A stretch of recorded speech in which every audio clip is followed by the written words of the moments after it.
Apa kabar, teman-teman? Pernah nggak sih kalian nonton film yang endingnya bikin nangis bahagia? Yang setelah semua drama, perjuangan, dan penantian panjang, tokoh utamanya akhirnya bisa kumpul lagi sama orang yang mereka sayangi. Itulah yang disebut reuni yang epik.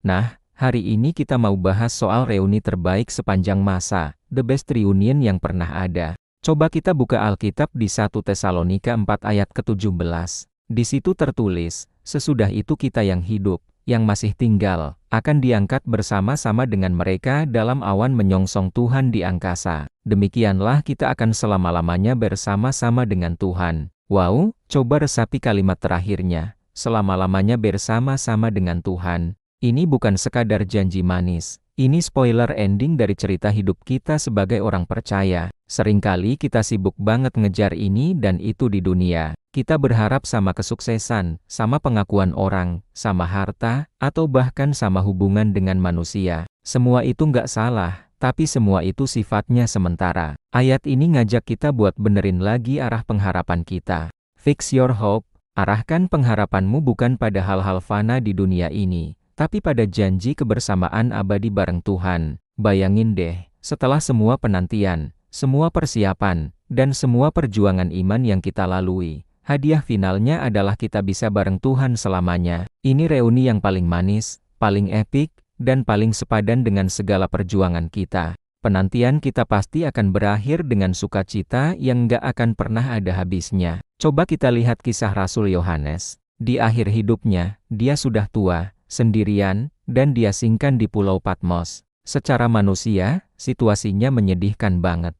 Tapi justru di tengah kesendiriannya itu, Tuhan kasih dia penglihatan yang luar biasa tentang surga, tentang kemuliaan Kristus, dan tentang akhir zaman yang tercatat di kitab Wahyu. Apa yang bikin Yohanes tetap kuat sampai akhir hayatnya? Pengharapan. Pengharapan akan reuni abadi dengan Yesus, Sang Raja. Dia tahu penderitaannya di dunia ini cuma sementara, dan ada kemuliaan kekal yang menantinya. Pengharapan inilah yang jadi bahan bakarnya untuk bertahan. Sama seperti Yohanes, hidup kita juga adalah sebuah perjalanan. Perjalanan menuju reuni abadi dengan Raja di atas segala raja. Mungkin hari ini kamu lagi ngerasa capek, mungkin kamu lagi kecewa, atau mungkin kamu lagi merasa sendirian. Ingatlah janji ini. Ending cerita kita sudah pasti bahagia. Kita akan bertemu dengan Dia yang menciptakan kita, yang menebus kita, dan yang sangat mengasihi kita. Jadi, gimana cara kita mengaplikasikan ini? Yuk, tutup minggu ini dengan menyegarkan kembali janji ini dalam hati kita. Jadikan pengharapan akan hidup kekal ini sebagai bahan bakar buat kita menjalani hari esok.